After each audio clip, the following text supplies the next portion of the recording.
Welcome to the Infinity Bros podcast, the only podcast that is perfectly balanced as all things should be. My name is Isaac Hedlund. I am your host tonight, and I have with me one other Infinity Bro that really has been very consistent, appearing on several episodes over the past couple weeks and months. Zane Ellis, how you doing, Zane? I'm doing fantastic. Happy to be here, and yeah, I feel like I've said this every single time we've started. Like, we're talking Star Wars, we're talking Ahsoka, so like, of course I got to be here. Yep. It's just natural. Yep, that's Zane's jam. That's my jam. We're super psyched about it, and we've been texting about it and talking about it more than we like to. Typically, when we record episodes, we kind of like try to almost be silent about it within ourselves and our group chat and stuff, so we can get all our thoughts out on the podcast. But Zane and I are like secretly texting each other behind everybody's backs, like, right? Oh, dude, this is so awesome! Oh, this is amazing!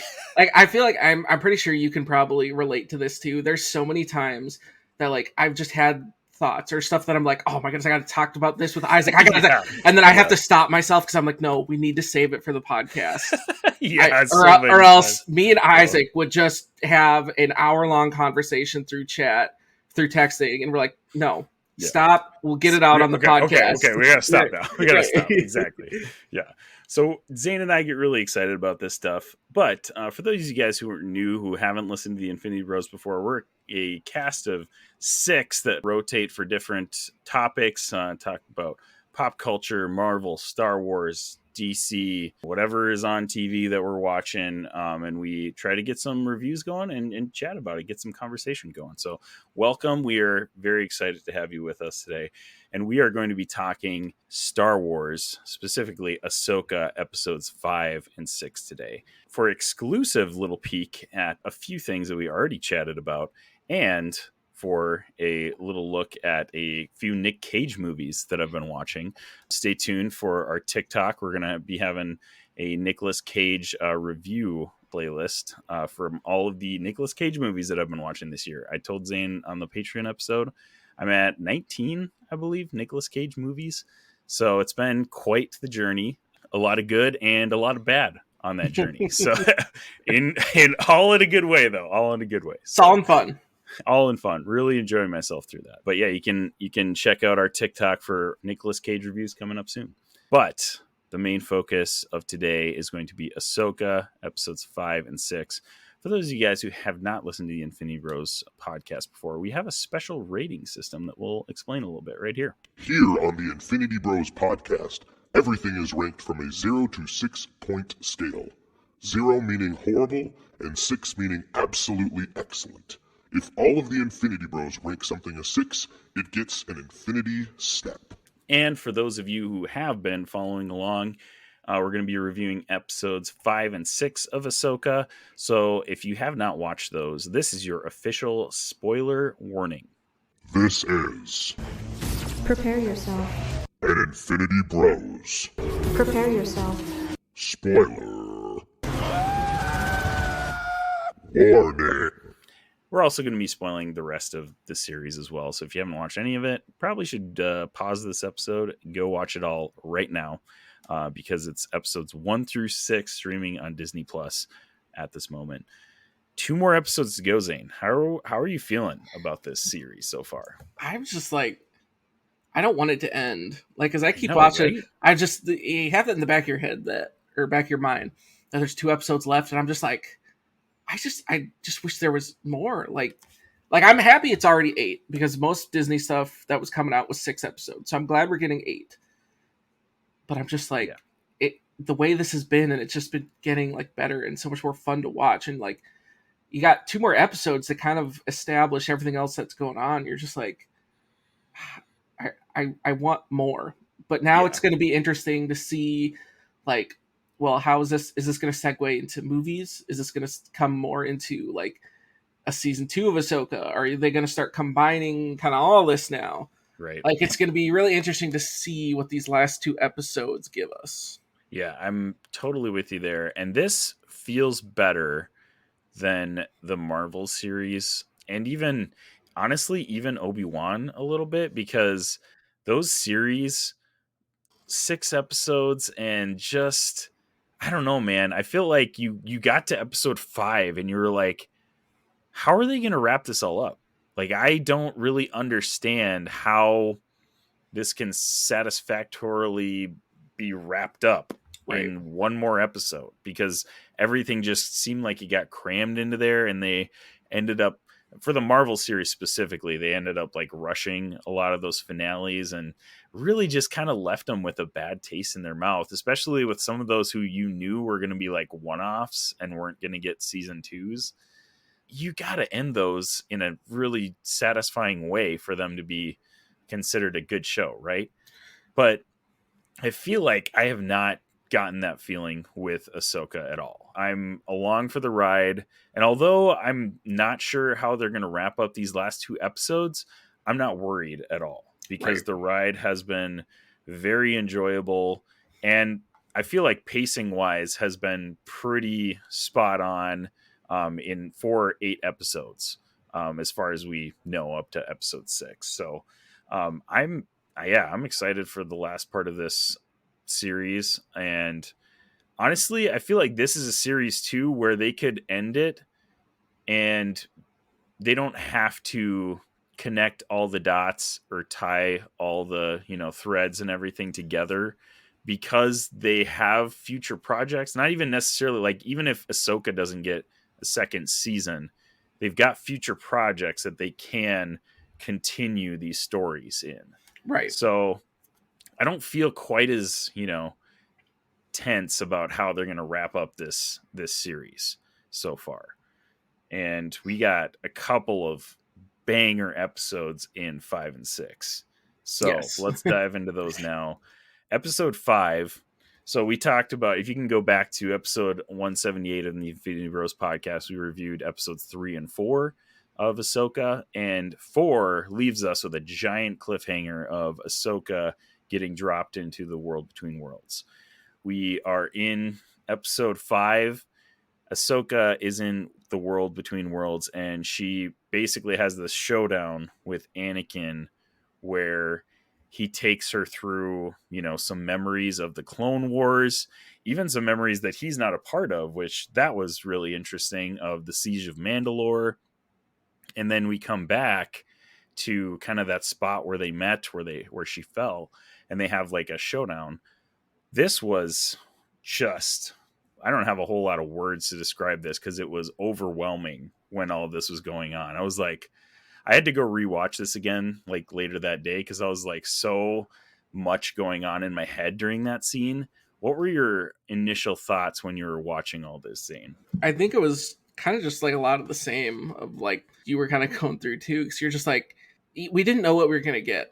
Like we've mentioned that before. Like we didn't know if, the world between worlds was going to show up, and it does. But then it wasn't just like, hey, we're going to give you the world between worlds, but we're going to bring Hayden Christensen back. We're going to get Clone Wars Anakin.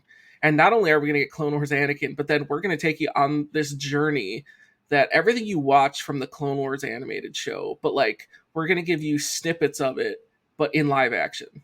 It was just so cool to see, because you're like, I was not expecting that, and it was such a treat. And I think that's what makes it so much more satisfying and fulfilling, because I had no idea it was going to happen, but it was done so well, and it was so fun to see.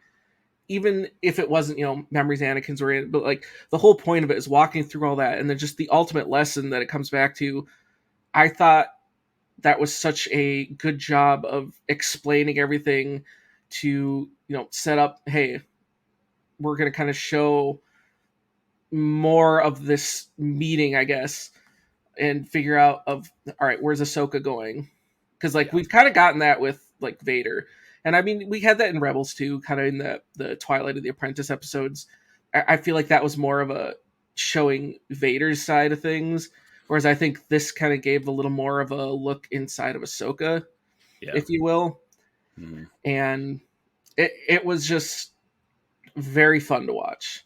And it was also another thing that stuck out to me was like when you're watching the Clone Wars and it's animated, like I guess there's just a disconnect a bit on like the age, like how old Ahsoka was. Yeah, right. And then you watch these live shots of these memories, And that the young actress that was playing the young Ahsoka, fantastic job. Yeah. But when you look at it, you're like, oh, they're young. She is a child. She is a literal child, and she's a general leading in fighting. Like, oh my, like that really was a eye-opening perspective, because you're just like, you know, it's just an animated show, it's whatever. But then you see it in live action, and you're like, that really hits closer to home. Yeah, and Ariana Greenblatt is the actress that plays young Ahsoka, who, by the way, plays young Gamora in Infinity War. So, and she's been in a ton of stuff for being so young. It's pretty. She's making a name for herself. But she plays young Ahsoka. She did a phenomenal job as young Ahsoka. Like, chemistry with Hayden Christensen was great. You got vibes of Clone Wars, where if you go from watching Attack of the Clones to Clone Wars, it's a little bit jarring to see Anakin in Clone Wars, because he's like so much more whimsical and like witty, and he's a little bit like that, you know, in the prequels, but they play it up like big time in Clone Wars. And Hayden Christensen did a phenomenal job of kind of like emulating that Clone Wars Anakin. And they even gave him like the Clone Wars like armor and everything. Like, it was so great. And so we mentioned in the Patreon, which you'll have to go back to the Patreon and listen to this. Make sure you subscribe. $2 a month. You can get exclusive content that you won't hear on the main episodes. Hayden Christensen, I'm sorry, guys. There's a lot of love for him out of the internet. He's not a good actor. Okay, I don't think that's a hot take. He's not really that good of an actor. I will say, though, he nails Anakin Skywalker. As a kid, watching the prequels, like the prequels were like primetime, like preteen Isaac and Zane. Like, we were going to the theaters. I think Revenge of the Sith came out when we were like in middle school, right? It was like 2005. Yes, that sounds about right. Like almost in high school, almost like ninth grade, somewhere in there. So this is like prime, like Isaac and Zane geeks, you know, acting on our faces, and we're like going to the theater, like, oh my gosh, Star Wars is the best thing ever. I then did not like Hayden Christensen, but it was more because the character of Anakin Skywalker was so arrogant and like confident in himself, even when he was doing dumb things during those prequels. He plays that part perfectly. Okay. Like Hayden Christensen did a phenomenal job of doing what George Lucas wanted him to do, which is why he picked him for that part. Right. But watch any other Hayden Christensen movie. There's probably movies out there that could prove me wrong, I'm sure. But I've seen him in 2 other movies, and both movies were just awful. And he is not good. I'm trying to think of what else I've even seen him in. He was in a couple TV episodes too that I feel like I've seen. Like, not much though. He hasn't been doing a ton of acting. I was going to say, he really doesn't have much. I think too that's partially from the terrible negative feedback that he got from the prequels. He got a lot of hate from the prequels, and now it is really cool to see how much the love that he's getting from, and, you know, being able to come back and play this role again. And actually I watched, there's a few small things on Disney Plus. They came out with a Master and Apprentice. Like, it was like a really short episode, just like on kind of the pre-making of Ahsoka and stuff like that.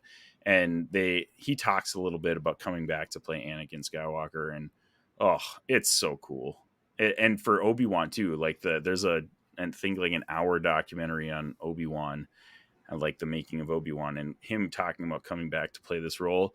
So happy for him that he's finally getting like positive reception to being in this role. The Star Wars fandom has finally embraced him, because I feel like as basically a child actor, I think he was like in his teens when he started Anakin Skywalker.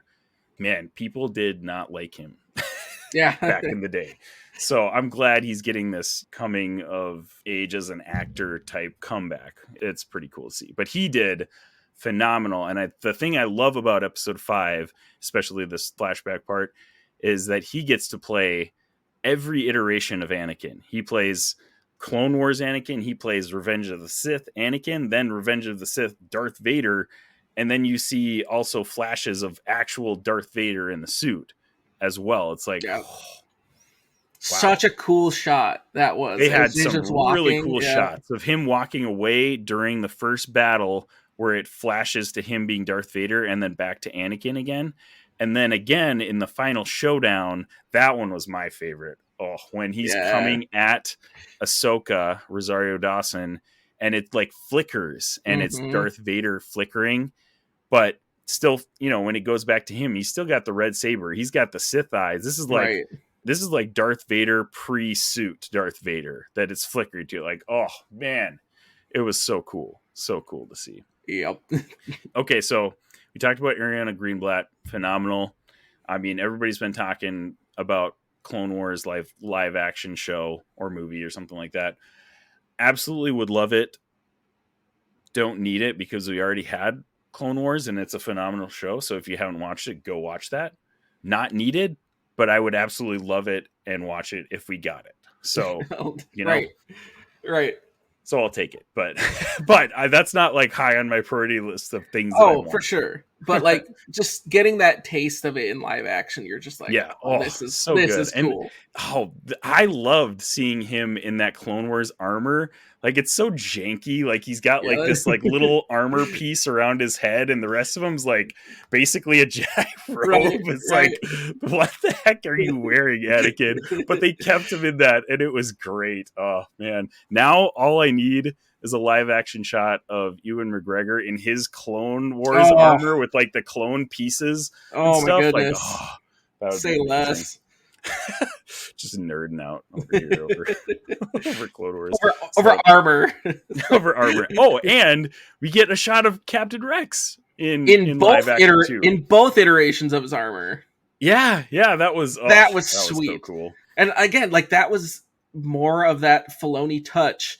That's just like, hey, we're gonna make sure it's accurate. Of just like that the first bit and then the Siege of Bandit. Like you had both variations of that armor, and and it was just like so cool, so much fun to watch. Yeah. Now, if we get a live action clones series about something and Captain Rex is in there, I'm down for that. I would want that more than a Clone Wars series, honestly, because I'm going back and watching Clone Wars, and there's a few episodes where Captain Rex and Captain Cody or Commander Cody are like together and like teaming up to like, take down bad clones. And I was just like, inject this stuff into my veins, man. This is so cool.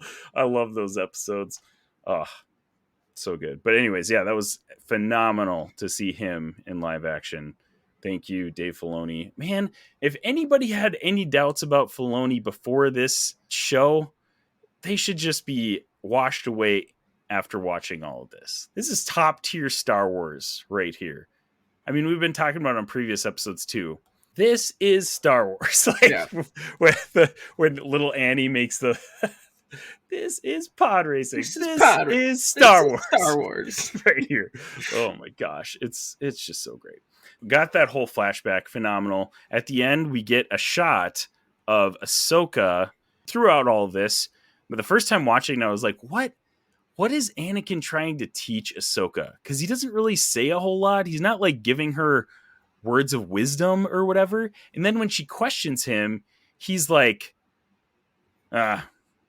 just kind of shrugs it off and then just moves on. And you're like, what? Like, what is he trying to teach her? At the end, it kind of comes to a head, and he's like, live or die, basically, is what he says.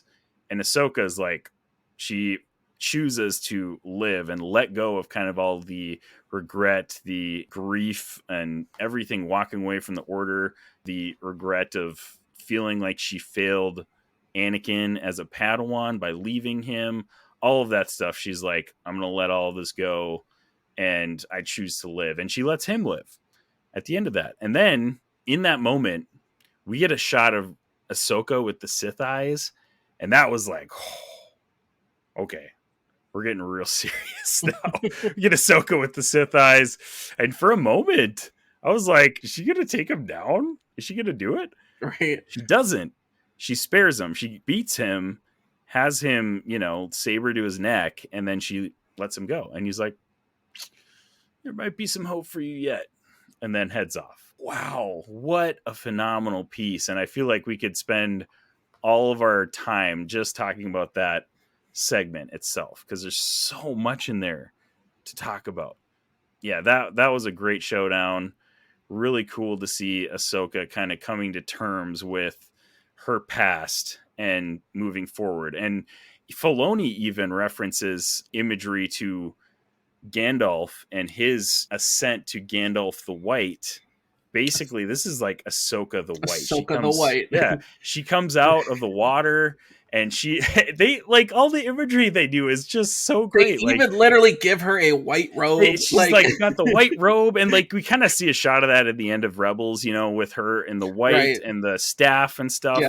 They kind of retcon that a little bit. Like we have the same shot earlier this season, but she's in just her normal garb, and now she legit becomes Ahsoka the White, and she's like got this whole new outlook on life, and she's like, yeah, let's go get Ezra. So cool to see. So even before that, rewind to before the World Between Worlds in episode 5, Jason Sindola plays the little part in this series, which was very interesting. I thought he was more of just like a cameo of like, hey guys, hey Rebel guys, here you go. Here's a little bone, a little treat, right? A little treat for you. Here you go.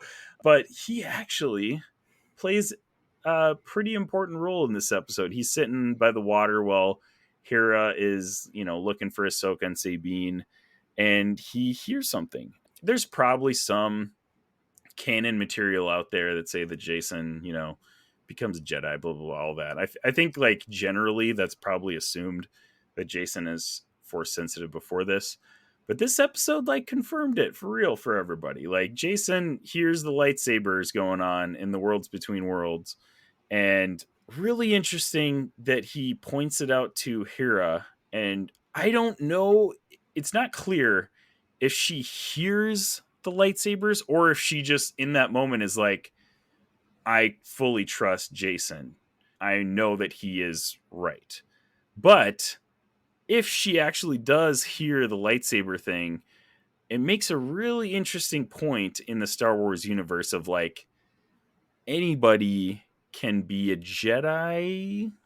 I'm putting this in quotations because there would be a lot of work for somebody like Hera or even Sabine at this point to become Force sensitive if it's not really natural to them. So really interesting though that it almost makes that Spider-Man point of like, anyone can wear the mask. Right. Can anyone be a Jedi if they just work really, really hard at it? Well, again, maybe this is jumping forward a bit too much, but then that's what ties in then the whole reference from episode 6 when Baylan Skoll's having that conversation with Chin Hati, and well, now we have that term of Boken Jedi. And like that's kind of what that whole idea is. You have all these people who they aren't classically being trained as Jedi. They aren't at the temple. They aren't actually being trained as Jedi, but you're being trained by Jedi.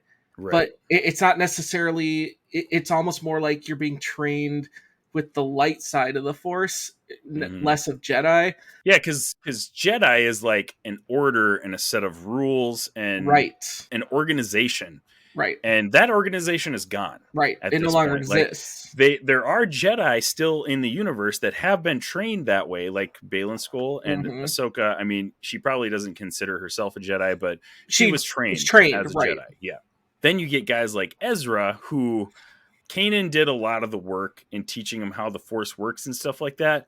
But you almost get the sense through Rebels that Ezra would have figured it out by himself. Right. Because he becomes that like in tune with the Force that he could almost teach himself to use that. And Kanan obviously passes away in Rebels, doesn't really get a chance to see what Ezra becomes, but he sets him on that path of being, like you said, a Boken Jedi, Boken, whatever he says. Yeah. Basically just a shoddy, like makeshift Jedi is what I think that term means. But just it's just so funny to my favorite thing I saw online that someone was trying to explain it was basically just a simplified version of saying they're homeschooled Jedi. So they didn't go to actual Jedi school, but they were taught by Jedi. So taught by Jedi, they're homeschooled Jedi. Homeschooled Jedi. Zane's got somebody in the Star Wars universe to look up to. Oh, yep, exactly. Love that. That's what makes it so fascinating, because like all of our main heroes that have been that way have been that. Luke Skywalker, classically trained. Exactly. Luke Skywalker, not classically trained. Rey, not classically trained. Yeah. Mm-hmm. Like we have a lot of that example of not being classically trained. Right. And I think that's what we're moving into. And even from what Baylan Skoll was saying, like, I think that's more of the direction we're moving from now. And that's the direction Star Wars can take. Like, you're getting rid of or moving from this whole Jedi Order. And obviously, the whole thing got destroyed. We're kind of moving in past Jedi and Sith. Yeah. Like bring in this new, and like, I think that's where the future of Star Wars is kind of going now. Yeah, right. And, we've been talking a lot of this series about how Baylan and Shin, they're not Sith. A lot of people, even within Star Wars too, get this confused of like Jedi and Sith. It's not light side and dark side. They're two organizations. The Jedi basically are within the light side. The Sith are obviously within the dark side. They're like two small parts of the light side and the dark side. It's not, everything on the light side is not Jedi and everything on the dark side is not Sith. And I love that we're getting a piece of the dark side that is not Sith in Baylan Skoll. Like, he obviously has been delving into the dark side since his departure from the Jedi Order or the destruction of the Jedi Order. But he has obviously not let it consume him like so many of the Sith that we see in all of the Star Wars content that we have. So very interesting. And he's training up Shin in his likeness, I guess, kind of. And honestly, like, when you go back to Clone Wars and you see this with Darth Maul and Ahsoka in their kind of final showdown, it's like, it's not about the Jedi. It's not about the Sith. It's about the Force and like, hey, using the Force for these different things. And, like the dark side things within that, the light side things within that. It's like one big thing. You got to look at the big picture and not just at the Jedi and the Sith. So Baylan Skoll is quickly becoming one of my favorite characters in Star Wars. Honestly, I love this guy. I'm really excited to see how his story pans out in the next couple episodes. Right. And yeah, it's just the kind of, you're getting it more fleshed out. Because I even remember watching it when you're watching Clone Wars, and it felt like it was such a loop to be thrown for when you got to those episodes where they kind of go into that light and dark side of the Force. Like, they go to that planet and you had the physical embodiments of, like, that was such a weird arc. Yeah, but like, it's super weird.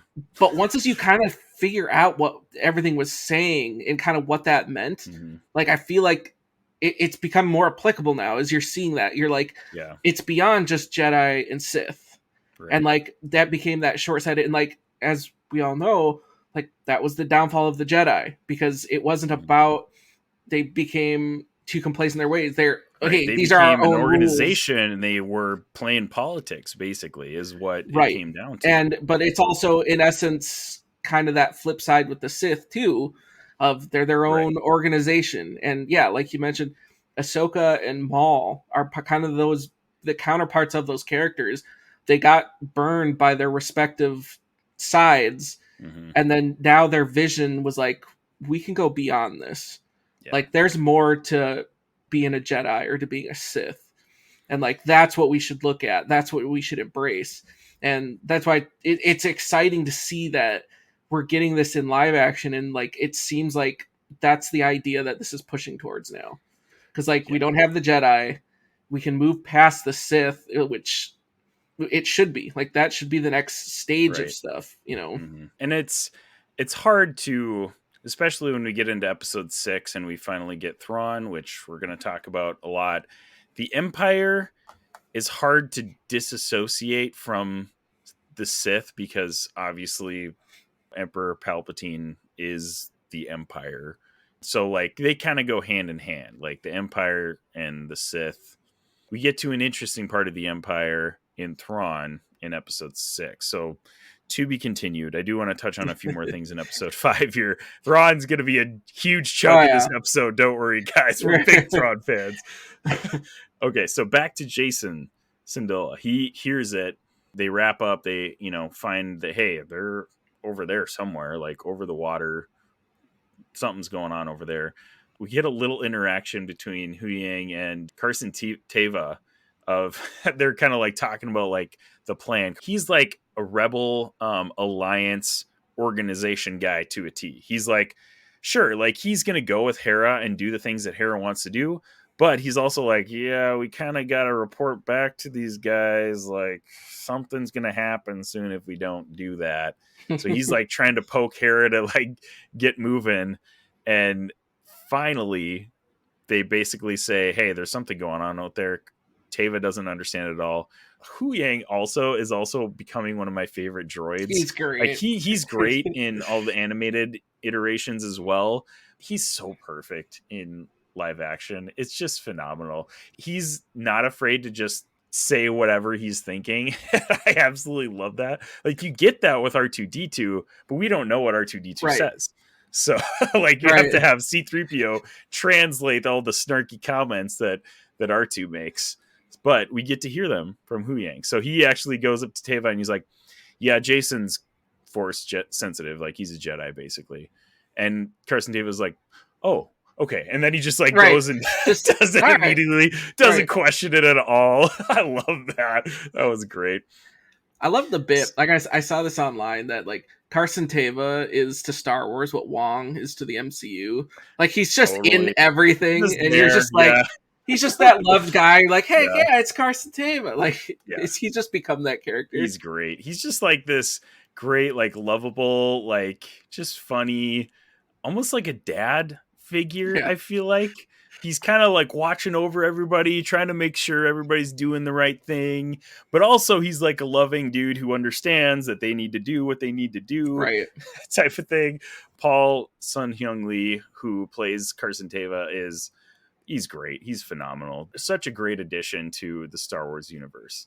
Yeah, we get confirmation Jason is force sensitive. There's a little chatter on the internet about how, we're getting Ezra back. Maybe Ezra could be the one to eventually train Jason as a Jedi or, light side force user. What are we calling it? The Bakken Jedi? Is that what we're going to call him now? I feel like Ezra wouldn't refer to himself as that though. He probably still refers to himself as a Jedi, but because there is no order, they can kind of do what they want.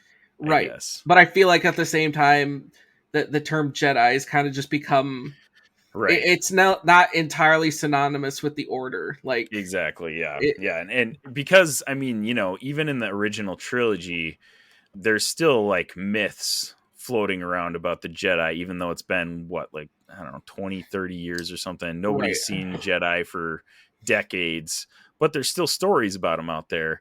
And the stories are generally about the force abilities of Jedi. So you have the force abilities, you fight with a lightsaber, basically can consider yourself a Jedi. Right. So unless you don't want to, like Baylan Skoll. Right. Exactly. Like it's just like, you can just be your own thing if you want. Yeah. So then they end up, finding Ahsoka, discovering her, comes back as Ahsoka the White. One really strange thing we finally see, and I've always wondered this in my head, never wondered it out loud.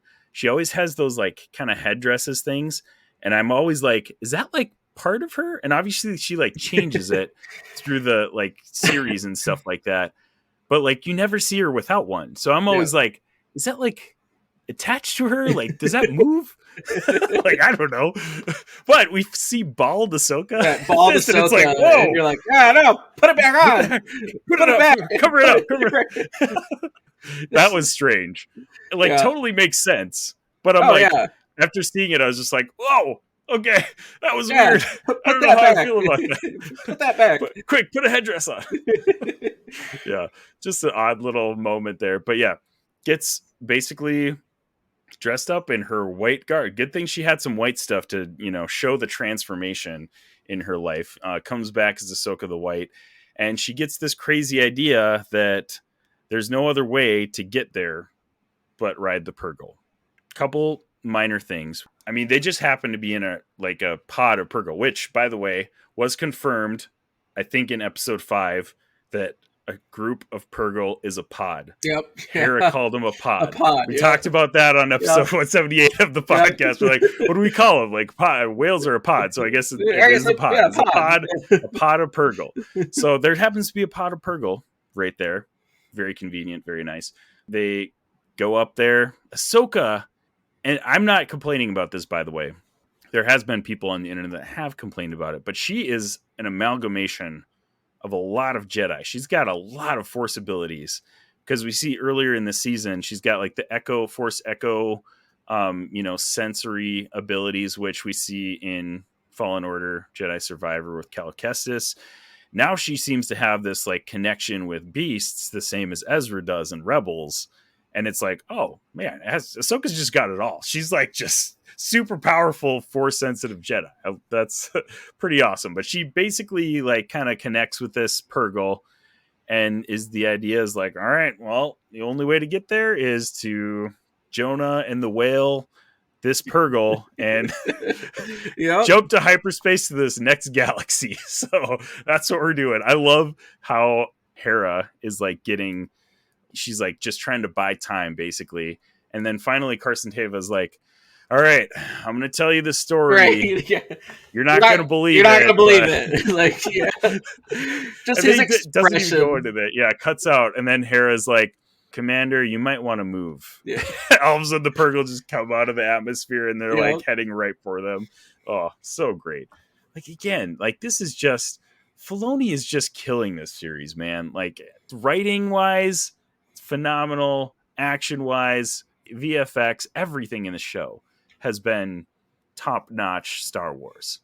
I would not be shocked by the end of this if this is like pushing top 5 Star Wars projects for me. Like, right. I think this is amazing. They finally get there. They get inside the Purgle, ship off. I love that Ahsoka finally has this like sense of calm, sense of relief. This whole series, you kind of sense that she's like stressed about stuff. She's not trusting people, especially Sabine. She is like super hard on Sabine, which, granted, to be fair, Sabine did do some dumb stuff. She literally gave them the star map. So there are some reasons to not trust her. But now we get this new Ahsoka the White who has a purpose. She is content with her past now. She's put that stuff behind her and she's ready to basically move on with her life. All this time, it's been like Thrawn, got to prevent Thrawn. Finally, at the end of this, I love how they show that turn and they're like, let's go get Ezra. Like, she turns and she's like, you know what? It's more important to get Ezra, to get this friend. Also Sabine, since, she's already over there. But she realizes like, hey, I'm choosing life. I'm choosing to be a Jedi and not necessarily take sides, to choose life over, the legacy of death and destruction that she thinks she's had up to this point. Just really cool imagery, set us up for a great episode 6. But I don't think there's any question, Zane, from you, but I'm assuming this episode is a 6 out of 6 because that's easy. what it was for me. Oh yeah, easy 6 out of 6 for sure.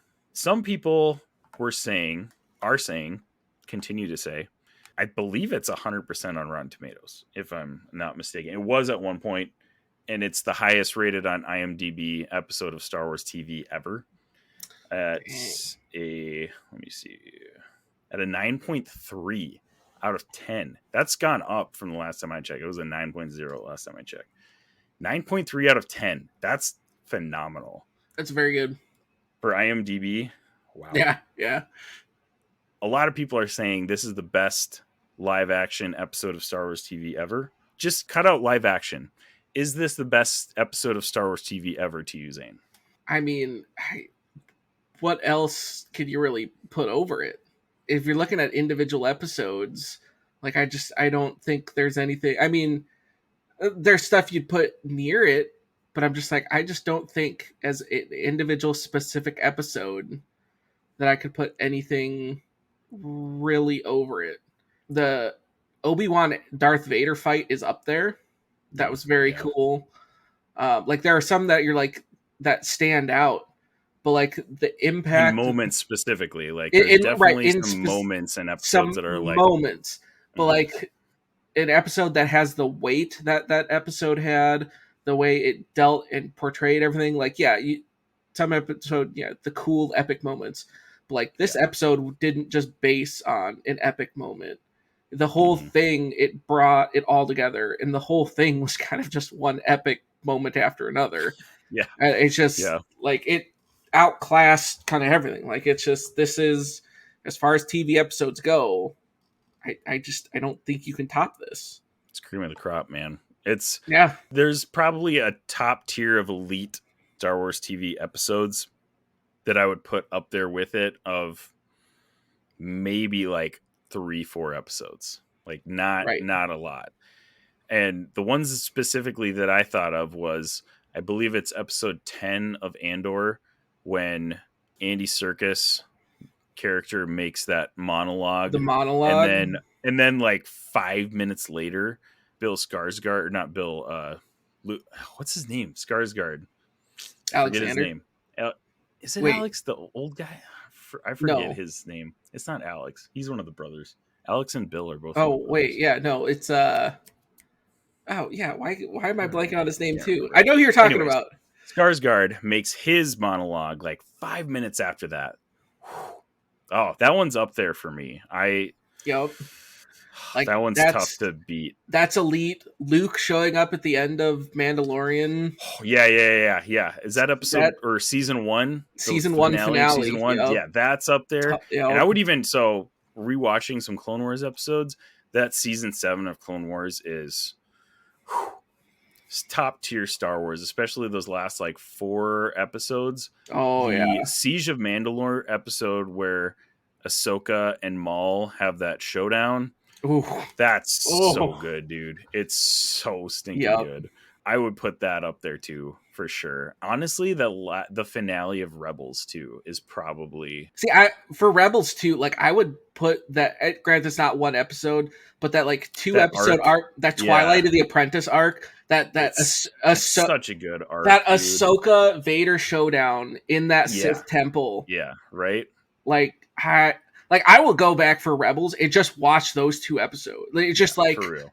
So good. But so many of those episodes are so good because of specific moments in those episodes. Right. Like you said, this episode has all of it. It is one giant moment that is just phenomenal. So it is hard to argue that there's a better episode of Star Wars TV, I think. It definitely sits in the top tier. So 6 out of 6 from both of us. Zane, we might be the only Infinity Bros currently watching this show, because I've multiple times put in our Infinity Bros chat, like, hey, what do you guys rate this episode so I can make like media and stuff, and nobody answers me. So I'm like, oh, okay. It's shocking. I know Mark is watching it because he has talked to me about it. I don't know where he's at though. I don't think he's like caught up. Jarrett, no clue. I'm like pretty sure Max and Robbie aren't watching. Yeah, I don't. Yeah, last time Jarrett said something, he wasn't watching it. Max hasn't been watching it because like we were talking to when we went up to watch Robbie's football game last weekend, and we went up there and he was just like, if everything I'm hearing about Ahsoka, like if it, kind of rebrands or like this is the direction they're moving forward, I might actually have to go back and watch Clone Wars and Rebels. And I was just be impressed if Max went back and watched all that. But I'm just like, well, you should watch it anyways. Yeah, right. Because it's fantastic. She's like, well, I'm just not really a Star Wars guy. It's like, I get it, but at the same time, like, it's just great storytelling. I am really interested because, like, obviously, as giant Star Wars nerds, this show is phenomenal to us because Filoni has carefully curated this show in the Star Wars universe, right? Like he is a master storyteller within the Star Wars universe, and he has just perfectly put all of this together with all of the things that he worked on in Clone Wars and Rebels and some of the live action stuff, with Mandalorian and all that stuff. Like he has done a phenomenal job with this series. And I think that does have more weight on us that are big Star Wars fans. So I would be really interested to hear. I think from everything I've been hearing online, people that have not watched either of those shows are still enjoying this show quite a bit. It's still a good show. It's not like we mentioned before, it's not like this kind of rushed, crammed all this action into 6 episodes type of show. I think by the end of it, it will be a complete story arc, even if it leaves on a cliffhanger to lead into, some other project. The story of Ahsoka season 1 will be told by the end of it. Man, I am really interested to see when those guys finally get around to it, what they think of it, though, because the amount of Easter eggs that he's able to put in these shows is just so phenomenal. Oh, it's so good. Well, I think part of it, too, it's not only that he's putting a ton of these Easter eggs, so it's like, for the diehards, the people that have watched Clone Wars, people that have watched Rebel, like, you're getting that for the diehards, but I feel like he's also doing a good job. Now, totally speaking from bias on this, but I feel like he's doing a good enough job of just like, hey, if you've only seen the Star Wars movies, like, this is also going to resonate with you. Right. Like, he's doing enough that I think that in general, like, this isn't just, oh, you're going to love this show because it's Star Wars. Like, I think Ahsoka is just good enough and it's doing well enough that, like, even if you're not huge on Star Wars, this is an enjoyable show. Like, right. There is still something you can get out of watching this show. Yeah, and I think he's given us enough information about the characters without giving us too much exposition, explaining where everybody's at exactly and who everybody is exactly. Like, he kind of just hit the ground running episode 1 and just went from there. And we're learning, obviously about those characters as we go. So I think he's given us just enough, and he's given those people who have not watched those shows just enough to understand that this is like still a good story, still a good series, even if you haven't seen that like material. I think Filoni's doing a phenomenal job, and it continues in episode 6, which we have to move on to because we only have 56 more minutes on this recording, and we gotta talk about 6 too. Oh man, it's so good. Okay, so 6 out of 6 for episode 5. Let us know what you thought of episode 5. Is it the best episode of Star Wars TV ever? Let us know on socials or hit us up at infinitypodcasts@gmail.com. Episode 6 of Ahsoka, titled aptly Far, Far Away. We finally get Ahsoka, and honestly, we only get the snippet of Ahsoka and Hu Yang, in the hyperspace whale, on their way to this planet. And it was just like another reason why I'm loving Hu Yang. Like, he is this, for those of you guys who are not super into the Star Wars lore, he is basically a professor. Like, in other media, they refer to him as Professor Hu Yang. He taught at the Jedi Temple. He constructed lightsabers for people. He's like a master in lightsaber construction, which I think in some of the shots and earlier in the season, you see like a little workshop on Ahsoka's ship, and there's like just a ton of lightsabers there because Hu Yang's just like probably messing around, like just making lightsabers in his spare time. But this dude is like thousands of years old. Grievous would have loved to meet Yang. That's like, right. Those two would have been buddies. Grievous would have stole him to be his like personal assistant or something like that. Oh man, he's seen so much, and we see earlier in this season too. He's just truthful to a fault. Tells Sabine that she's a terrible choice to be a Jedi. And like Yoda goes on this big rant in the original trilogy about how Luke is too old. Like, right, they like to start their training real young. Sabine is probably about the same age. No, she's probably a little older than Luke when Ahsoka kind of starts training her and, being her apprentice or probably close. Probably around the same. I feel like she might be a couple years older because Luke's only like 18 or 19, I think, when he starts that journey. And Sabine's, she's still really young, but I think she's maybe in her 20s. I don't know. I would have to look into the actual lore on that, but I think it just feels different because like of everything that happened in Rebels, like we've seen Sabine, like she's a warrior, she's a Mandalorian. right, like, yeah, like Luke was on a capable. moisture farm, like he was just a nobody. Yeah. Like super side note here, I watched A New Hope not too long ago. Oh man, it's so fun to go back to the old classic Star Wars films, and Mark Hamill as young Luke Skywalker just gets me every time. Like when they're like purchasing C-3PO and R2-D2 from the Jawas, and he's just complaining the whole time. He's like, I wanted to go to Tashi Station to pick up some power converters.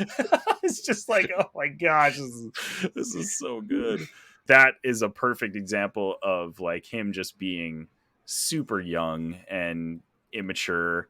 And you know, as far as the original trilogy goes, like he's pretty capable as a pretty young guy. Like later in that movie, he literally destroys the Death Star after, you know, only days of learning how to fly in open space. Just like, all right, he learns really quickly. So, but you know, Sabine is already very capable as a Mandalorian warrior. So that's what makes you think she's a little bit older, but maybe she's not. Maybe she just grew up in the Mandalorian culture and is, you know, just very capable of herself because of that. So I was talking about Hu Yang. So he basically is telling Ahsoka like history of the Jedi, blah, blah, blah. Would you like me to tell you a story? Because they're sitting here for who knows how long, hours, probably. They're going to a different galaxy. It's probably a long ways away. So he starts off his story with once upon a time in a galaxy far, far away. And it was just like, oh man, like that's such a great callback to just Star Wars. Oh, yep. Great reference. Dave Filoni, you slay me. Just so great. I love that. And just to think that Hu Yang could be the origin of this phrase that we've been using for Star Wars since the 1977 Star Wars is just so cool to think, because it's like it's the stories, and like he's your storyteller, so it just kind of comes full circle. Yeah. Do you think boomers were really upset about that like they're revising like history or something like that? I don't know. I feel like any new content they make, they have to almost revise history in some way in the Star Wars universe. It's not really revising history because it's just not history that's been told. Well, because even still, like it's not even as much of a revision, because like when we get the scrawl in before the movie, like for us that's long time ago in a galaxy far, far away, like we're talking what we're currently watching. But like when Hu Yang says that, like that's basically talking about stuff of the High Republic.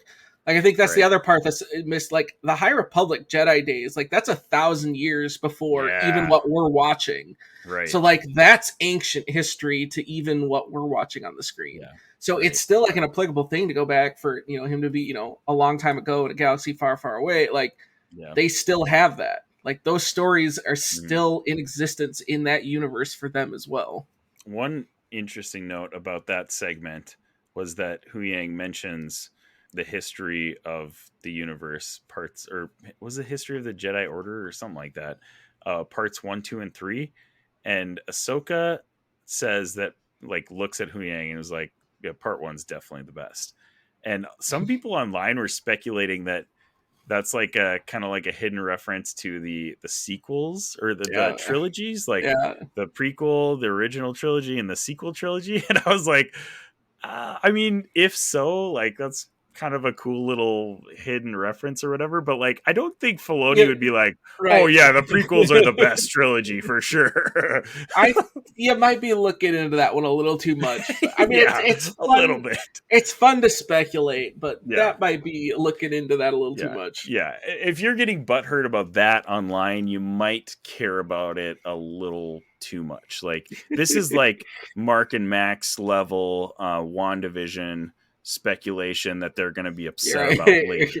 Right. Like when they find out that this is not the truth, like they're going to get mad about it type thing. So yeah, that was like, oh, okay, that's not what I got out of that, but okay, sure. Even just a really short scene was really cool to see the interaction between Ahsoka and Hu Yang and the relationship that they have. So then our attentions turn fully to Thrawn. Actually, not even yet. Okay, there's still stuff that we got to talk about before Thrawn. Shin, Baylan, Morgan, and Sabine all get to this planet. I don't even know what the planet is called. Did they even say the name of the planet? I don't even remember.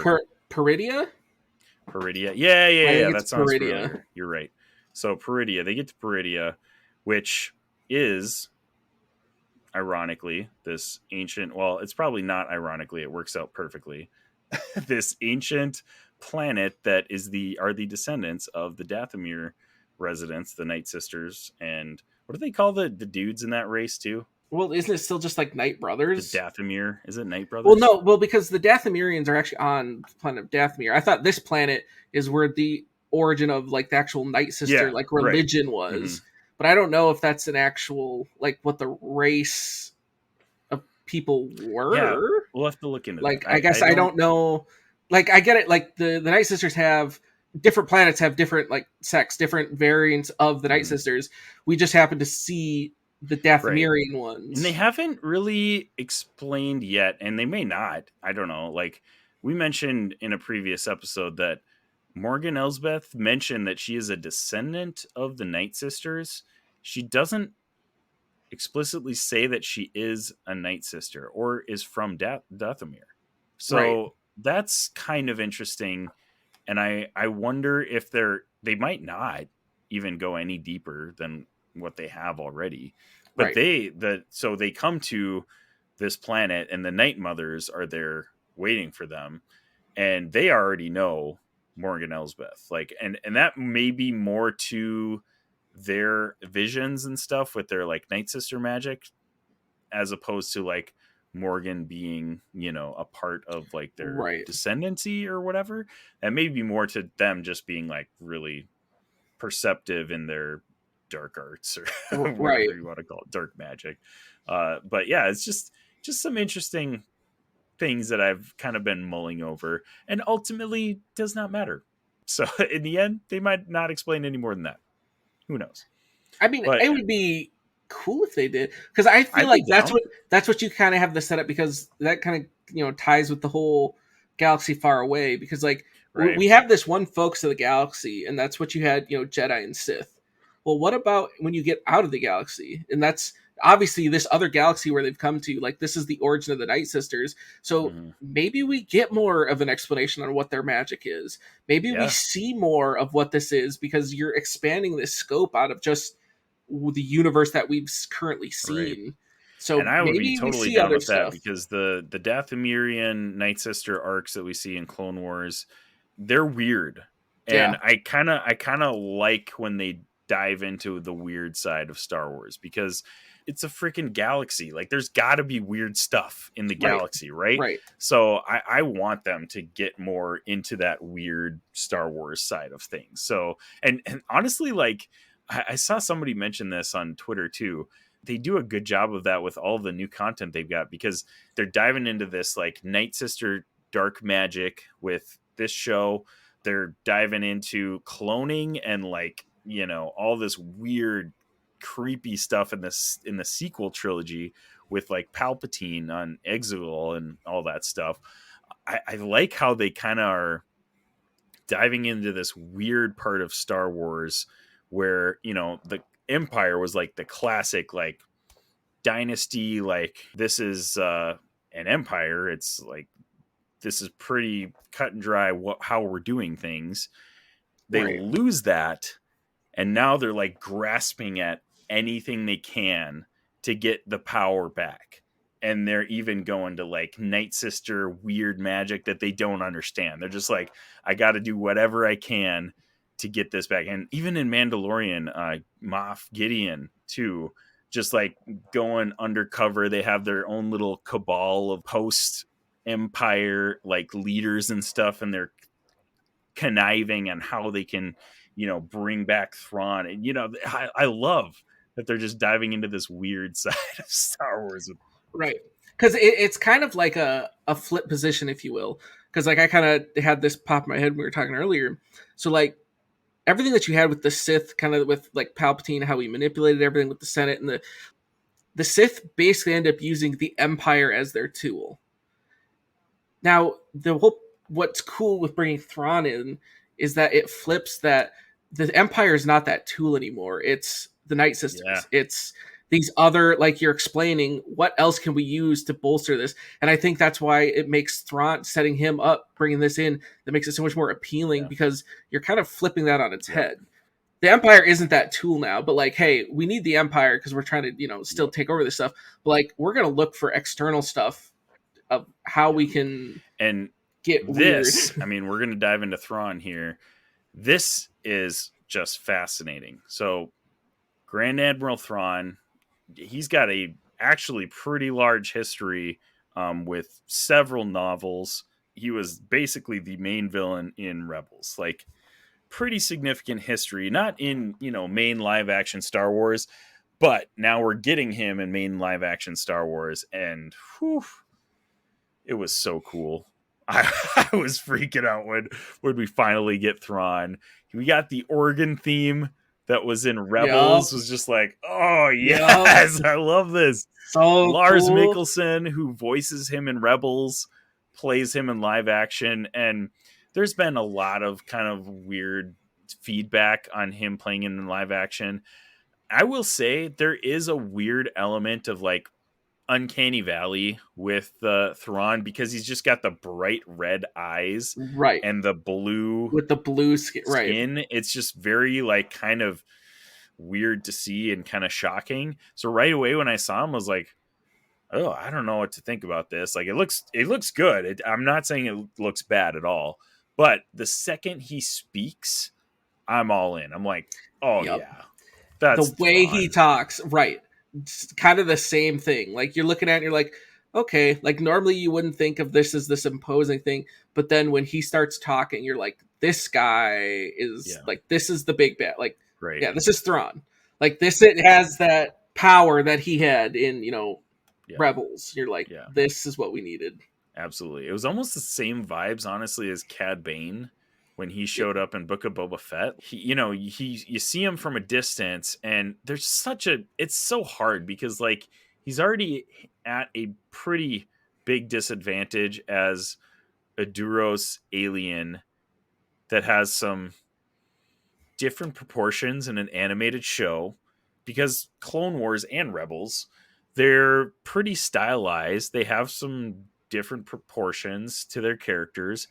So you see Cad Bane in live action, you're like, oh, it just looks weird. Like, I don't really know how to feel about that. But the more we saw him in action, the more I was like, yeah, this guy rocks. And this is the guy that we saw in the animated show. Like, this is awesome. So same vibes with Grand Admiral Thrawn. Lars Mikkelsen does a phenomenal job. Obviously, he is the voice of Thrawn, so nails the voice of Thrawn. But very imposing army of clones? Question mark? What do you think about this army, Zane? I don't want to say anything more before I get your reaction of what you thought of the army when Thrawn was coming down the aisle. They're all shouting, Thrawn, Thrawn, Thrawn. Well, Thrawn. For starters, they looked sweet. Yes, they did. The whole design of them, and then the whole fact that this whole like planet that they're on kind of has this like feudal Japan type feel to it.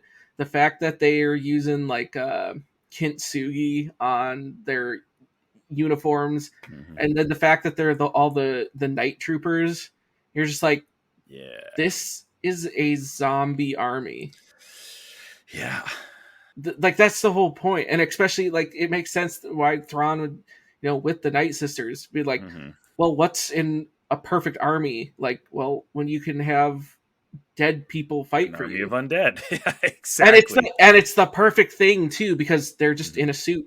Like you just need that suit, and not only do they have a suit, but the suit looks awesome. It looks so cool, and you're like, oh my gosh. This is what it needs to be. Like, this looks sweet. First thing that I thought of when they actually they do a really good job at showing the army before, Thrawn makes his appearance on screen. They pan up from their feet, go all the way up. They show the rows of all the troopers and everything.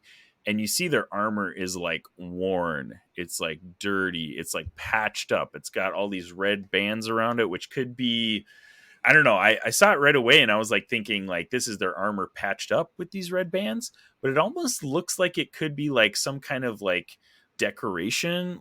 Mm-hmm. I don't know, battle awards type of stuff. I don't know, but it's sweet looking, whatever. Looks sweet. So the first thought that I had was going back to Mandalorian season 1 when Mando finally gets to the place that he meets Grogu. They have a bunch of old like Empire troopers and their armor is just worn and dirty and like yellowed. Mm-hmm. And I thought that was so cool in that season. And this, I got the same vibes with these troopers armor. I was like, man, these guys have been through it. Probably because they're dead, but we don't know that yet. Right. They've been through it all right. They've been through something. Through something. So it is very interesting because if you watch it in subtitles, that it does say night troopers. Mm-hmm. They don't say anything about that. None of the troopers reveal themselves. Could this be an army of normal troopers that have made it this far? Sure. That was my first reaction, but I feel like nothing is off the table with the Night Mothers being involved. Right. Well, I think, because here's some of like what I heard to kind of add on to this. The whole, with it being the Night Trooper, I think that was more just to signify, hey, these are specifically like Thrawn's troops. Right. Mm-hmm. That's his army. But it also fits in, especially with how like the armor's made, how it looks, because it's the same feeling of just like, it goes back to that the first episode after Mark dies. And everyone's like, oh, he's just got this mist coming out of him. And you're like, oh, no one expected that. Yeah. Well, it could be the same thing. Like, picture an army and everyone's wearing that suit. Like, you don't know if that person's an actual living person or if that person's been reanimated by magic. You don't even know if there's people in there. Right. but that's magic. That's the point. Like you said, too, like that could be a way of hiding that. Because you're just like, that could be actual troopers that Thrawn had or whatever. Right. Yeah. But that at the same time, what's the presence or the appearance that you always constantly have an army?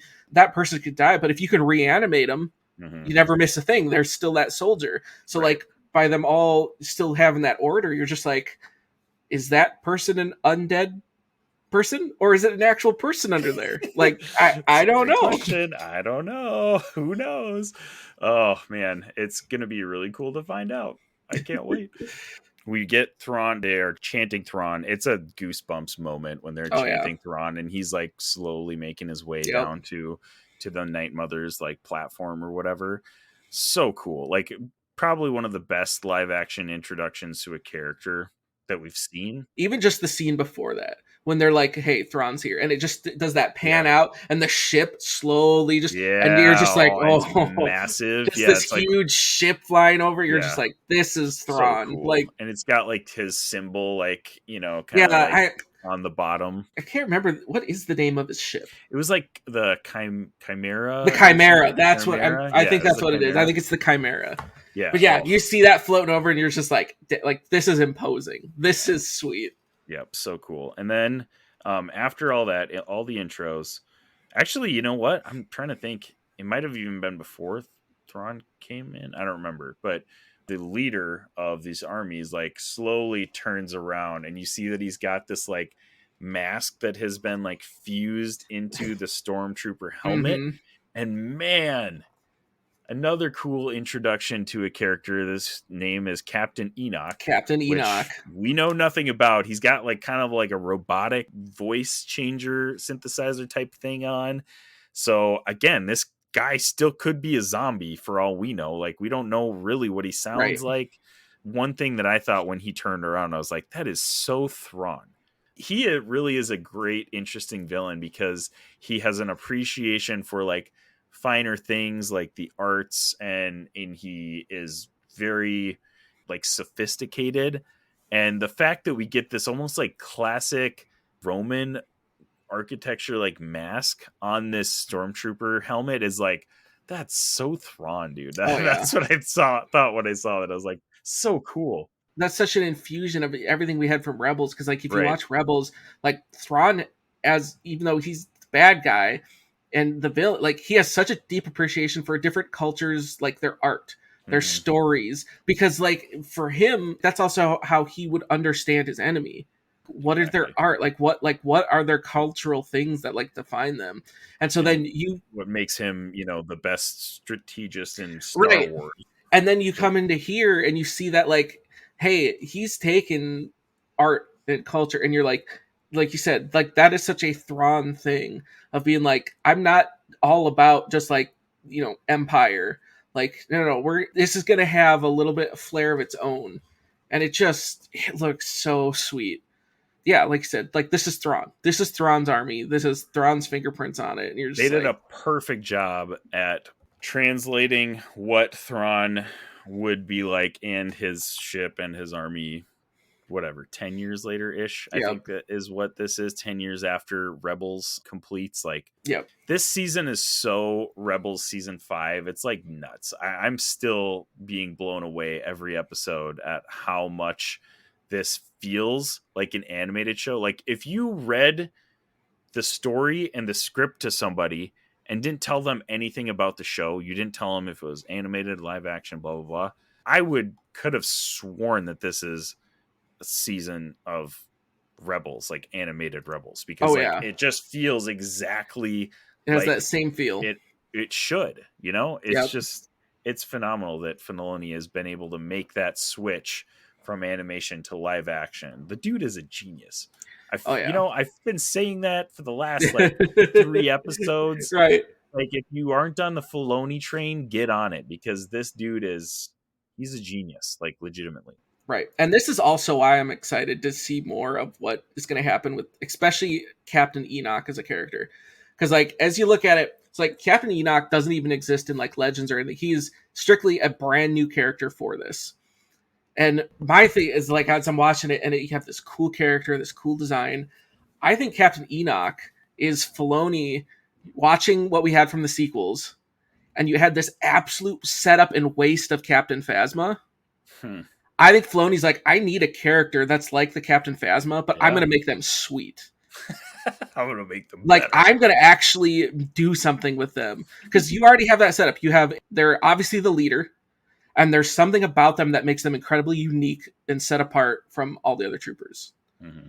And so, like, it kind of has that same setup that Phasma had. But, like, I'm excited because just knowing how much care and everything that Filoni puts into this, I think Captain Enoch is going to be a sweet character. Like, like, it's going to be way more than what we had with Phasma. And because I think Filoni's just like, we're going to redo this. We're going to give you Captain Enoch to kind of make up for Captain Phasma just being completely fumbled like she was. Yeah. Sad because she could have been such a cool character. Right. Like the whole setup was awesome. The armor, awesome. Like there was so much going for that to be a sweet character.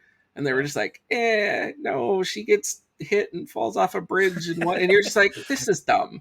Why? Like, why did you do this? That's it? Right. That's it? Like, really? Like, no. This is dumb.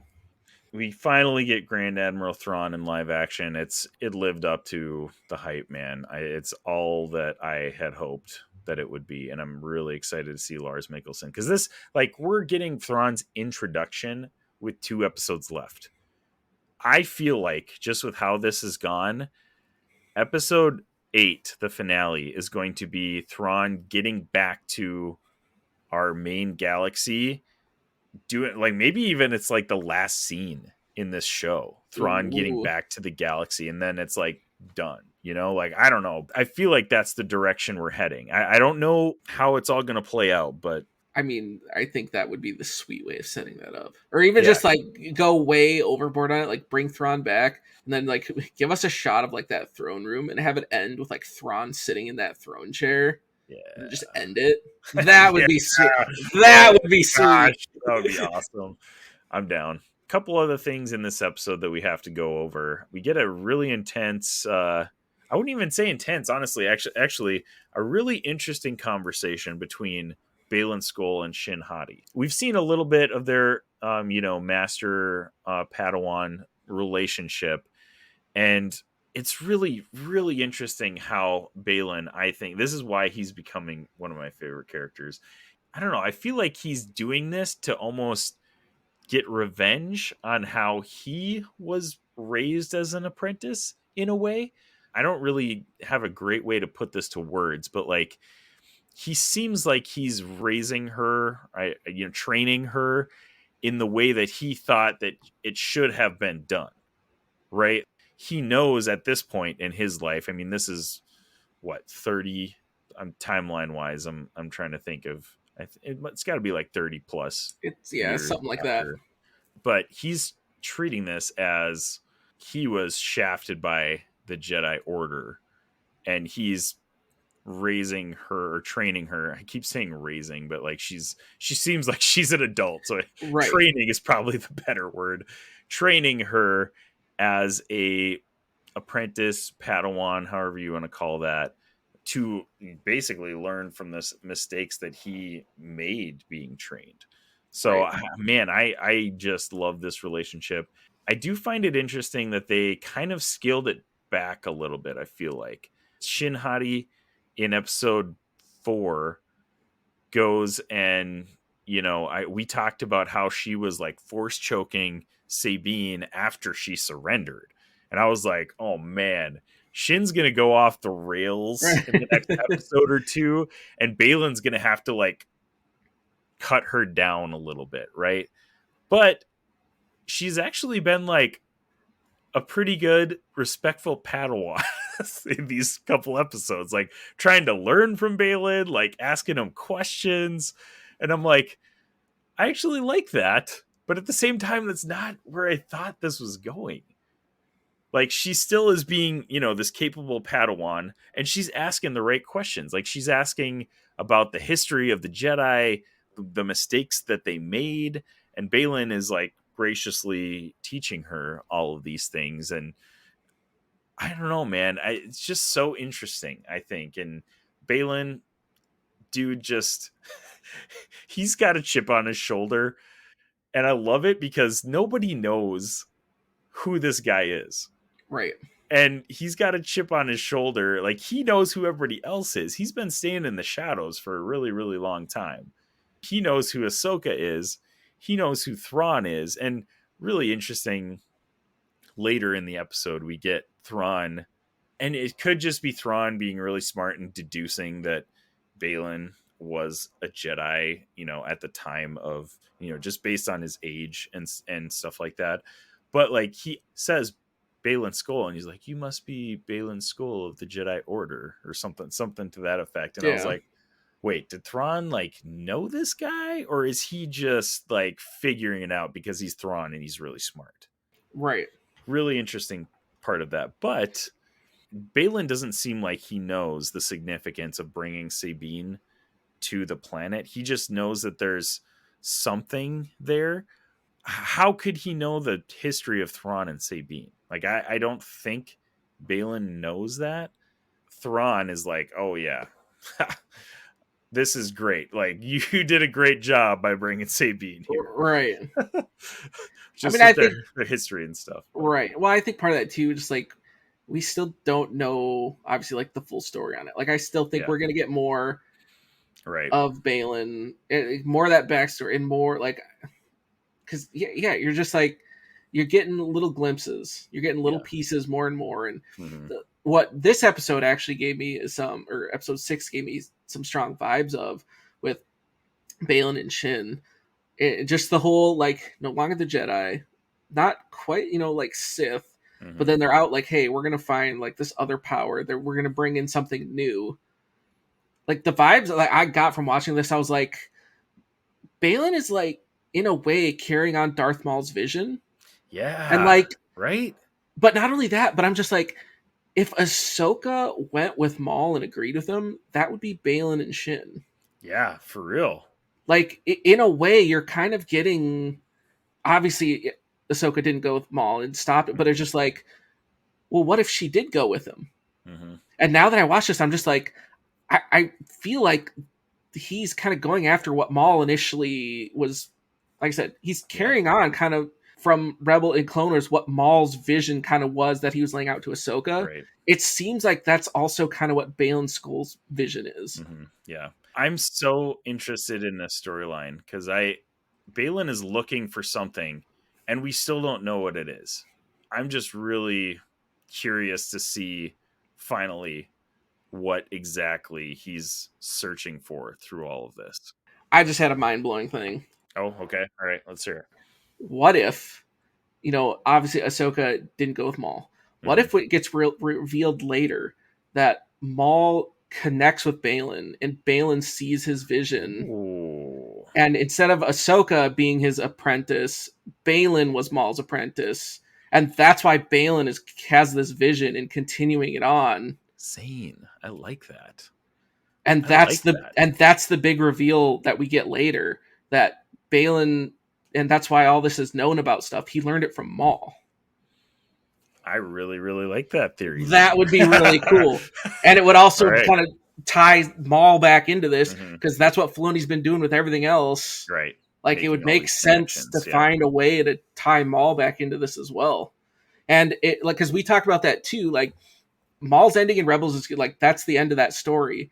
But like, there's still enough you can go to bring Maul in, that influence. Right. The influence of him, for sure. Of that vision. Because like, you got the whole thing with Ahsoka, we're going this whole thing of transcending Jedi and Sith. You kind of have Ahsoka kind of on that modified Jedi version, if you will. Mm-hmm. Well, you also kind of need that modified Sith version.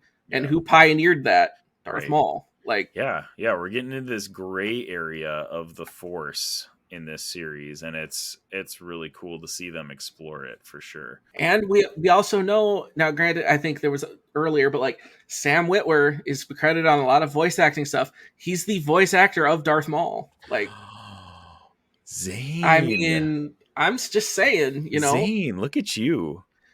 You should make a burner account on Twitter and post these as leaks. Like, do just a throwback. Like, you don't necessarily need an actual acted out scene if you want, but like, do a throwback of like, or even just the side. That would be wild, dude. If a vision or a memory, of Baylan with Darth Maul. I'm saying. That would be a sweet, like, that's how you can still just these last two episodes just keep hitting at just top gear. Like, find a way to tie Maul back into this. And I think that would be the perfect way of doing it. Postulating about things isn't like mine and your forte, but I think you hit something here. Like, this is really cool. I like that. Right. He's like the only character from the past that hasn't fully been tied into stuff. Right. He is, and he's been through this series. They're making an emphasis on him, but we haven't found out why yet. And I think that would be a perfect reason why, because he ties back to stuff that Filoni has worked on and has created. So ties with Filoni, ties the Night Sisters, ties in with the Vision, ties in with like it all. Filoni's tying connects. It all together. It all comes in. Oh my gosh. I love this scene. If this happens, Baylan is hands down probably my favorite character in this series. Oh, yeah. That would be phenomenal. Still, though, Shin, I still feel like Shin is a wild card. I think by the end of this series, they're going to be separated. And Shin's going to be doing her own thing, probably more towards the Sith dark side, where Baylan kind of has that balance still. Like, he's still keeping her in check as of right now. She did show a lot of restraint in these episodes, though, and interest in like being, because that's the thing is like all of these, and you see it especially in Anakin's downfall, is like all of these Padawans like eventually Sith Padawans eventually feel like they are more powerful than their master and turn on them. Like, that's just like the Sith way. That's like how it goes. Right. So if they continue down this path, that is pretty much inevitable. I feel like it's a little different though, because like it's not a true Sith, master Padawan relationship. So we'll see how. I mean, it doesn't necessarily have to be a Sith thing, because even remember, like, to go back to that those episodes in Clone Wars when they were on the planet with the light and dark side. What did the embodiment of the dark side of the Force try to do? Kill the father. And like, I think that's just more of a sign of like the dark side of the Force using those powers. It's just like it's about power. It's about and like how do you ascertain and continue to rise in that power? Well, you got to take out the people above you. This hasn't really been explored a whole lot in film and movies and stuff, but like in video games, especially KOTOR, it's really interesting how like the more you use dark side force powers, the more dark you become. Like it sets you down that path. Yep. And again, we haven't really explored a whole lot of that, like Jedi dipping their toes into, for obviously Anakin, like duh, but like beyond that, we haven't had a whole lot of that happening and exploring in that a little bit. This is pretty much as close as we've come to a Jedi / Force user being more inclined to the dark side, but not fully engulfed or like enslaved by it, I guess. So yeah, it'll be really interesting to see where their relationship ends up by the end of this series. But Baylan Skoll rocks. I love that guy. Oh, for sure. And then we get finally the reunion of Sabine and Ezra. We finally get Ezra Bridger in live action, played by Eamon Esfandi.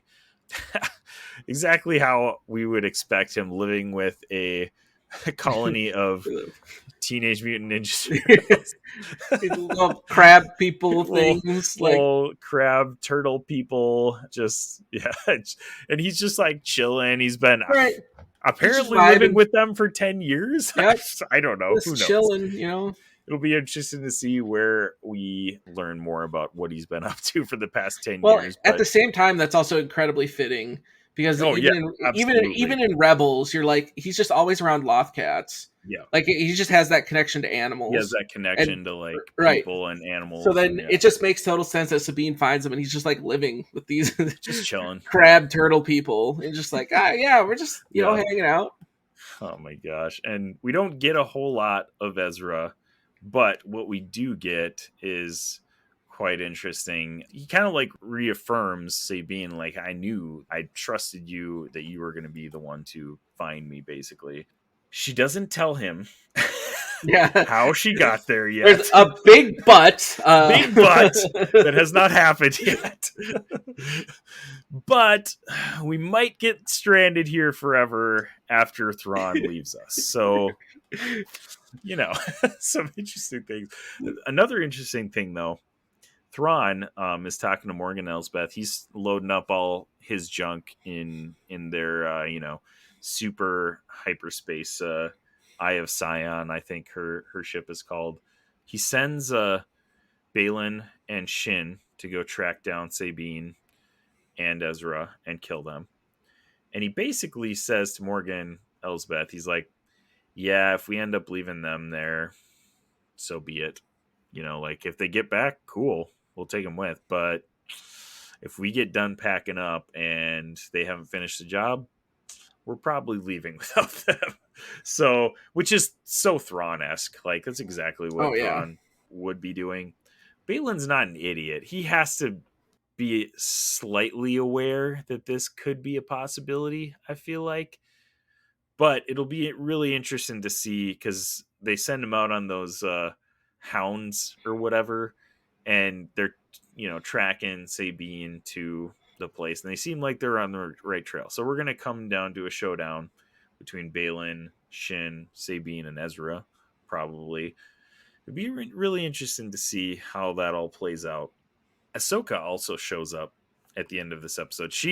We don't see Ahsoka.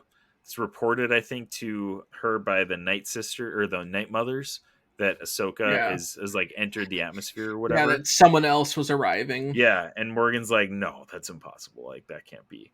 I also found it interesting that they say that name. They say Ahsoka Tano, and Thrawn is like, I need to know everything about Ahsoka, which that's Thrawn. That makes sense.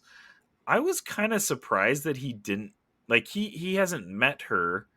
But like I feel like she's made enough waves in the like Star Wars universe and especially the like Rebel Alliance that he would know who she is. Well, I wonder if part of that because like what we had in all of Rebels, like Ahsoka like at least to the Empire, to them, she was only known as Fulcrum.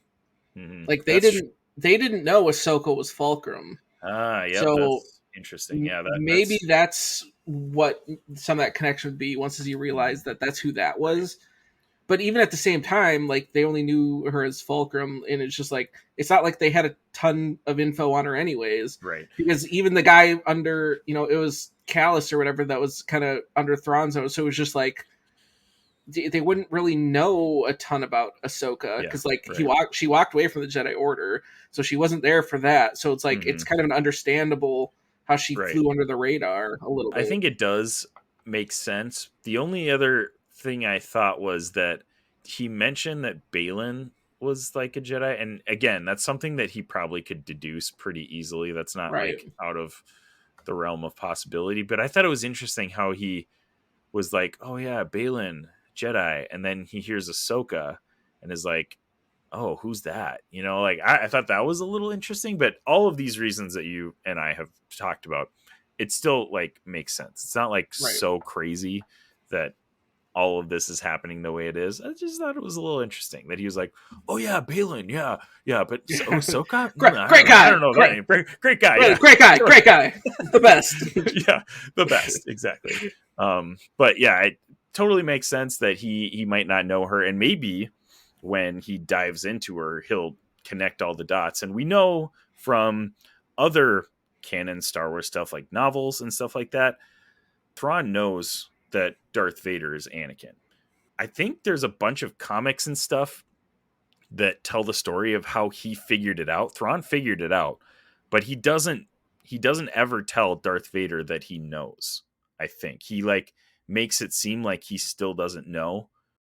Not that I don't know if that would even make a big difference to Darth. I mean, it would probably make a big difference to Darth Vader, but in the big scope of things, it's not like they're going to change anything they're doing, like with the Empire and all that stuff. But just a minor note, Thrawn, super smart guy. He figured that out for himself. So I feel like he does have some knowledge about the Jedi Order, and Anakin would have been probably one of the more well-known Jedis through like the Clone Wars and like all the stuff that he did.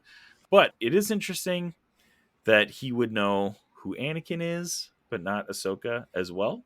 Again, he's going to find that out and probably be like, "Oh yeah, duh." Right. So it'll be interesting to see how that all proceeds and how they handle Ahsoka coming to Peridia. Is what you said? Is that I believe, yeah, I think that's right. It's like Peridia. Real minor note that was just a funny throwaway line when the Night Mothers meet Sabine. I love that they're like, "Oh, she reeks of Jedi." that was a really funny line. They were just like, "Oh man, what a Jedi stink!" Right? Oh, it's like, they're the worst. Just a lot of really cool references. Filoni we trust, man. Another phenomenal episode. Was this one better than episode 5, Zane? Oh man, I don't know if I could put it like. I'm trying to think of how to word it. Like 5 was kind of the epitome and kind of that encapsulation of everything we had in Clone Wars. 6 did all that except for Rebels. Like bring back Thrawn, Ezra. Like I feel like they both did these two things incredibly well, but they both kind of had different aspects to them. So like I don't know if I could necessarily say it was better, because I think Clone Wars is still just has that staying power and just everything with it. So like, I guess granted you kind of put it was more of the reveal of stuff, but I feel like what we had in episode 5 was way more in depth, had made way more weight to it almost, because you see that Ahsoka like, all right, no, we got to let go of this. Yeah, whereas, as a complete episode. Episode 5 was better, but in the scale of epicness and in the scale of like what this show is doing, like I couldn't put one over the other. Right. Like, I think in the tier that we were talking about of like top Star Wars TV episodes, this probably is up there as well.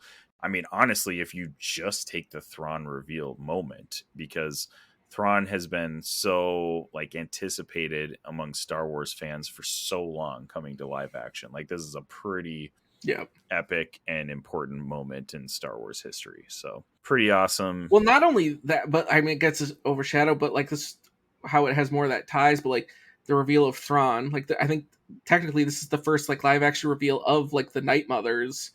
Like you're actually like tying way more stuff into this. Yeah, definitely. Which I think is just very cool to see, and it's a lot of fun. In Filoni we trust, man.